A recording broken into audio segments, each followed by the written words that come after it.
Hello friends, स्वागत है आपका हमारे YouTube channel study smart IQ में। और मैं हूं सबा परवीन। और आज हम फिर पढ़ने जा रहे हैं एसएससी एमटीए 2025 के लिए जी के जीएस की क्लास, जिसमें हम डिस्कस कर रहे हैं प्रीवियस ईयर क्वेश्चंस। और ये हमारी क्लास 66 है। इससे पहले हम 65 क्लासेस से कर चुके हैं। और आज इस क्लास में हम पढ़ने वाले हैं 13 सितंबर 2023 के शिफ्ट 1 के जी के जीएस के previous year questions. So I hope आपको ये वीडियो पसंद आती हो। और ऐसे ही वीडियो देखने के लिए हमारे चैनल को लाइक करें, शेयर करें, सब्सक्राइब करें एंड हाइप करें। तो चलिए स्टार्ट करते हैं आज की क्लास। सो फर्स्ट है 1939 के त्रिपुरी कांग्रेस अध्यक्षीय चुनाव में पट्टाभी सीतारामैया को किसने हराया था? महात्मा गांधी, राजेंद्र प्रसाद, सुभाष चंद्र बोस या जवाहरलाल नेहरू? तो 1939 के त्रिपुरी कांग्रेस अध्यक्षीय चुनाव में पट्टाभी सीतारामैया को किसने हराया था? तो यह हराया था सुभाष चंद्र बोस ने।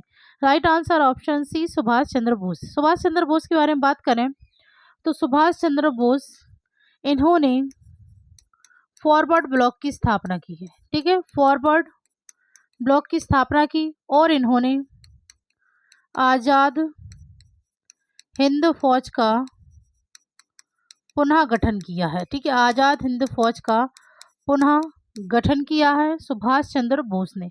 सुभाष चंद्र बोस इन्होंने नारा भी दिया है, दिल्ली चलो और तुम मुझे खून दो, तुम मुझे खून दो, मैं तुम्हें आज़ादी दूंगा। ठीक है, तुम मुझे खून दो, मैं तुम्हें आज़ादी दूंगा। ओके, ये नारा दिया है सुभाष चंद्र बोस ने। ठीक है, फिर बात करें हम जवाहरलाल नेहरू की। तो जवाहरलाल नेहरू यह भारत के पहले प्रधानमंत्री थे। ठीक है, भारत के पहले प्रधानमंत्री थे और सबसे लंबा कार्यकाल इनका ही रहा था, जवाहरलाल नेहरू का। ठीक है, जवाहरलाल नेहरू इन्होंने आईएनसी की अध्यक्षता भी की है। ठीक है, आईएनसी की अध्यक्षता इन्होंने की है 1929 में लाहौर अधिवेशन में। ठीक है, 1929 में लाहौर अधिवेशन में इन्होंने आईएनसी की अध्यक्षता की है और पूर्ण स्वराज की मांग की थी। ठीक है, पूर्ण स्वराज की मांग की थी। ओके, फिर बात करें हम महात्मा गांधी जी के बारे में। तो महात्मा गांधी, इनका पूरा नाम क्या था? तो इनका पूरा नाम था मोहनदास करमचंद गांधी। ठीक है, इनका पूरा नाम था मोहनदास करमचंद गांधी। ठीक है, और महात्मा गांधी इन्हें कई नामों से जाना जाता था, जैसे कि महात्मा, बापू, राष्ट्रपिता, साबरमती का संत और अर्धनग्न फकीर। इन सभी नामों से इन्हें जाना जाता था। महात्मा गांधी की पत्रिकाएं हैं, तो उनकी बात करें तो इनकी पत्रिकाएं कौन कौन सी हैं? तो इनकी पत्रिका है Navjivan, Harijan, Young India, Indian Opinion, Indian Opinion. ठीक है, ये इनकी पत्रिकाएं हैं महात्मा गांधी जी की। फिर बात करें इनकी पुस्तकों की, तो महात्मा गांधी जी की जो पुस्तक है वो है हिंद स्वराज, मेरे सपनों का भारत, मेरे सपनों का भारत, गोखले माय पॉलिटिकल गुरु। ठीक है, Gokhale my political Guru and my experiment with truth. ठीक है, ये इनकी पुस्तकें हैं महात्मा गांधी जी की। फिर बात करें इनके आंदोलन की, महात्मा गांधी जी के आंदोलन की बात करें तो इन्होंने कई आंदोलन किए, जिसमें सबसे पहले चंपारण सत्याग्रह जो कि किया था 1917 में। ठीक है, फिर उसके बाद खेड़ा सत्याग्रह जो हुआ था 1918 में। फिर उसके बाद रॉलेट सत्याग्रह जो हुआ था 1919 में। फिर उसके बाद असहयोग आंदोलन जो कि हुआ था 1920 में। फिर हुआ था सविनय अवज्ञा आंदोलन जो कि हुआ था 1930 में। और फिर हुआ था भारत छोड़ो आंदोलन, तो जो हुआ था 1932 1942 में। ठीक है, तो ये थे महात्मा गांधी जी के कुछ आंदोलन। फिर अब हम बात करें राजेंद्र प्रसाद। तो राजेंद्र प्रसाद ये कौन थे? तो राजेंद्र प्रसाद ये है भारत के पहले राष्ट्रपति थे। ठीक है, भारत के पहले राष्ट्रपति थे। ठीक है, राजेंद्र प्रसाद। ओके, चलिए आगे बढ़ते हैं।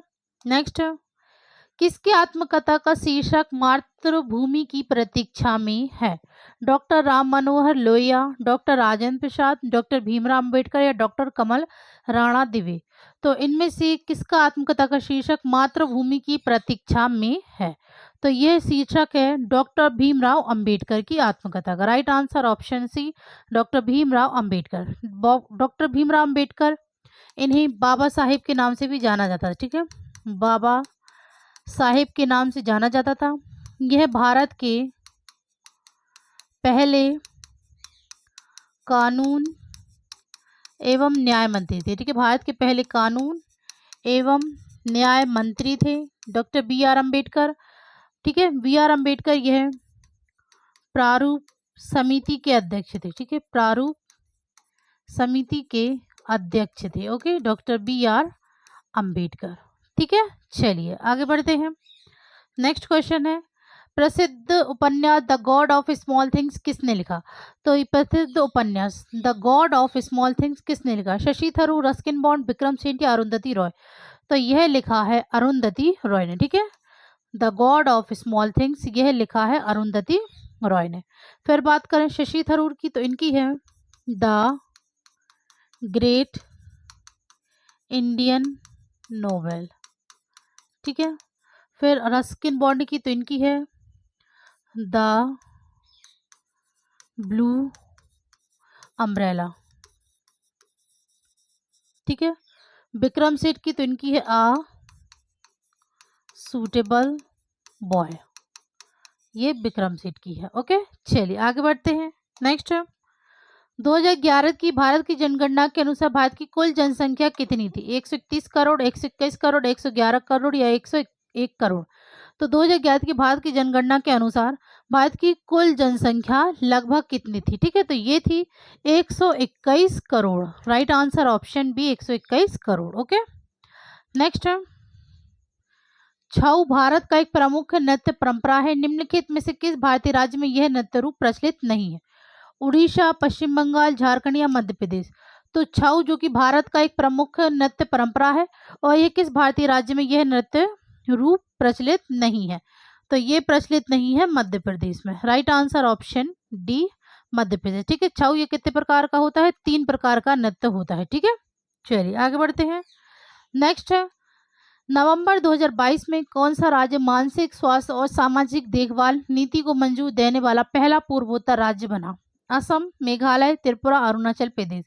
तो नवंबर 2022 में कौन सा राज्य मानसिक स्वास्थ्य और सामाजिक देखभाल नीति को मंजूरी देने वाला पहला पूर्वोत्तर राज्य बना? तो यह बना था मेघालय। ठीक है, right answer option B, Meghalaya. Okay, चलिए नेक्स्ट है, विशाखापत्तनम बंदरगाह किस राज्य में स्थित है? महाराष्ट्र, आंध्र प्रदेश, उड़ीसा या गुजरात? तो विशाखापत्तनम बंदरगाह, ठीक है, तो यह स्थित है आंध्र प्रदेश में। Right answer option B, Andhra Pradesh. Okay, next, निम्नलिखित में से कौन भारतीय शास्त्रीय नृत्यांगना है जो भरतनाट्यम और उड़ीसी दोनों नृत्य शैलियों में पारंगत है? शोभना नारायण, गुरु विपिन सिंह, पद्मा सुब्रमण्यम, सोनल मानसिंह? ठीक है, तो कौन भारतीय शास्त्रीय नृत्यांगना है जो भरतनाट्यम और उड़ीसी दोनों नृत्य शैलियों में पारंगत है? तो ये है Sonal Mansingh. Right answer option D, Sonal Mansingh. Next है, बैरी मार्शल और रॉबिन बोरेन द्वारा खोजा गया कौन सा बैक्टीरिया मानव पेट में उपनिवेश बनाता है और पुरानी सतही गैस्ट्राइटिस अल्सर का कारण बनता है? कैम्पलोबैक्टर जेजुनी, हेलिकोबैक्टर पाइलोरी या नाइजेरिया गोनोरिया एंट अमीबा हिस्टोलिटिका? तो बैरी मार्शल और रॉबिन बोरेन द्वारा, ठीक है, खोजा गया कौन सा बैक्टीरिया मानव पेट में उपनिवेश बनाता है, पुरानी सतही गैस्ट्राइटिस अल्सर का कारण बनता है? तो ये है Helicobacter pylori. Right answer option B. Okay, next है, निम्नलिखित में से किस राज्य में मानसून का सबसे पहले आगमन होता है? पंजाब, हरियाणा, केरल या उत्तर प्रदेश। तो किस राज्य में मानसून का आगमन सबसे पहले होता है? तो ये होता है केरल में। Right answer option C, Kerala. Okay, next है, भारत में माइक्रो फाइनेंस क्षेत्र में एक प्रमुख प्रवृत्ति क्या है? मोबाइल बैंकिंग सेवाओं का एकीकरण, ऋण स्वीकृत में अत्यधिक नौकरशाही, डिजिटल तकनीक पर निर्भरता में कमी, महिला उद्यमों पर सीमित ध्यान। तो भारत में माइक्रो फाइनेंस क्षेत्र में एक प्रमुख प्रवृत्ति क्या है? तो ये है मोबाइल बैंकिंग सेवाओं का एकीकरण। Right answer option A. Okay, next है, उस्ताद बिस्मिल्लाह खान किस वाद्य यंत्र से जुड़े थे? शहनाई, सरोद, सितार या सारंगी? तो उस्ताद बिस्मिल्लाह खान ये किस वाद्य यंत्र से जुड़े थे? तो यह जुड़े थे शहनाई से। Right answer option A, shehnai. Next है, प्रसिद्ध कोयला खनन क्षेत्र कोरबा भारत के किस राज्य में स्थित है? केरल, तमिलनाडु, छत्तीसगढ़, हिमाचल प्रदेश? तो प्रसिद्ध कोयला खनन क्षेत्र कोरबा यह भारत के छत्तीसगढ़ राज्य में स्थित है। Right answer option C. Next है, संतुलित बजट से आपका क्या मतलब है? व्यय राजस्व के बराबर नहीं है, व्यय राजस्व के बराबर है, व्यय राजस्व से अधिक है या व्यय राजस्व से कम है? तो संतुलित बजट से आपका क्या मतलब? तो इसका मतलब है व्यय राजस्व के बराबर है। Right answer option B. Next है, राजगीर महोत्सव इतिहास, धर्म, कला और संस्कृति का एक सुंदर प्रतिनिधित्व है। यह 3 दिवसीय उत्सव डैश में मनाया जाता है? मध्य प्रदेश, उत्तराखंड, उत्तर प्रदेश, बिहार?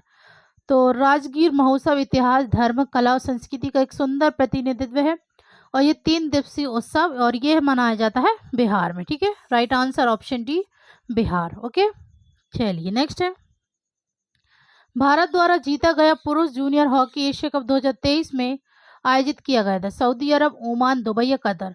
तो भारत द्वारा जीता गया पुरुष जूनियर हॉकी एशिया कप 2023 यह आयोजित किया गया था ओमान में। Right answer option B, Oman. Okay, next, 1857 के विद्रोह के संबंध में मंगल पांडे किस बंगाल देशी सेना में थे? 34, 52, 70 या 64? तो 1857 के विद्रोह के संदर्भ मंगल पांडे यह 34 बंगाल देशी सेना में थे। Right answer option A. Next है, 2021 में सैफ चैंपियनशिप में भारत ने फाइनल में किस देश को हराकर जीत हासिल की थी? नेपाल, लेबनान, मालदीव या कुवैत? तो 2021 के सैफ चैंपियनशिप में भारत ने फाइनल में किस देश को हराकर जीत हासिल की? तो ये की थी नेपाल को। Right answer option A. Okay, चलिए नेक्स्ट है, विनेश फोगाट विश्व चैंपियनशिप में कितने पदक जीतने वाली पहली भारतीय महिला पहलवान बनी? 6, 5, 2, 3? तो विनेश फोगाट विश्व चैंपियनशिप में कितने पदक जीतने वाली पहली भारतीय महिला पहलवान बनी? तो यह है 2 पदक जीतने वाली। ठीक है, राइट आंसर है ऑप्शन सी, 2 पदक। ओके, नेक्स्ट है, सांस्कृतिक और शैक्षिक अधिकारों का उद्देश्य क्या है? किसी विशेष धर्म को बढ़ावा देना, अल्पसंख्यक समुदायों की भाषा, संस्कृति और धर्म की रक्षा करना, बहुसंख्यक समुदाय की रक्षा करना, शोषण को रोकना। तो संस्कृति और शैक्षिक अधिकारों का उद्देश्य, तो इसका उद्देश्य है अल्पसंख्यक समुदायों की भाषा, संस्कृति और धर्म की रक्षा करना। Right answer option B. Okay, next है, प्रकाशिकी में कौन सा शब्द लेंस के डायाफ्राम में के उद्घाटन को संदर्भित करता है जो प्रकाश के प्रसार को स्थानिक रूप से सीमित करता है? कॉलीमेटर, एपर्चर, एपोस्टिलव या मेनिस्कस? तो प्रकाशिक में कौन सा शब्द लेंस के डायाफ्राम के उद्घाटन को संदर्भित करता है जो प्रकाश के प्रसार को स्थानिक रूप से सीमित करता है? तो ये है aperture. Right answer option B, aperture. Okay, चलिए नेक्स्ट है, लता मंगेशकर को भारत के सर्वोच्च नागरिक सम्मान भारत रत्न से किस वर्ष सम्मानित किया गया था? 2015, 2019, 2001 या 2009 में? तो लता मंगेशकर को भारत रत्न से सम्मानित किया गया था 2001 में। ठीक है, right answer option C. Next है, निर्मला पाणिकर को उनके डैश नृत्य शैली में योगदान के लिए संगीत नाटक अकेडमी पुरस्कार 2019 फरवरी 2023 में दिया गया मिला। ठीक है, 2019 में मिला। तो निर्मला पाणिकर को मोहिनीअट्टम, कुचिपुड़ी, कथक या भरतनाट्यम किस नृत्य शैली में योगदान के लिए संगीत नाटक अकेडमी पुरस्कार 2019 मिला? तो यह मिला था मोहिनीअट्टम में। Right answer option A Mohiniyattam, और ये कहाँ का शास्त्रीय नृत्य है? केरल का। ओके, चलिए नेक्स्ट है, राजघाट स्मारक किस शहर में स्थित है? अहमदाबाद, सूरत, दिल्ली, आगरा। तो राजघाट स्मारक यह स्थित है दिल्ली में। Right answer option C. Okay, next है, जम्मू और कश्मीर पुनर्गठन अधिनियम किस वर्ष पारित हुआ था? 2019, 2009, 2015, 2017। तो जम्मू और कश्मीर पुनर्गठन अधिनियम यह पारित हुआ था 2019 में। Right answer option A 2019। Okay, तो ये थे आज के हमारे क्वेश्चंस। सो आई होप आपको ये वीडियो पसंद आती हो, और ऐसे ही वीडियो देखने के लिए हमारे चैनल को लाइक करें, शेयर करें, सब्सक्राइब करना ना भूलें। तो मिलते हैं आपसे कल अगली वीडियो में, तब तक के लिए good luck and goodbye. Thank you.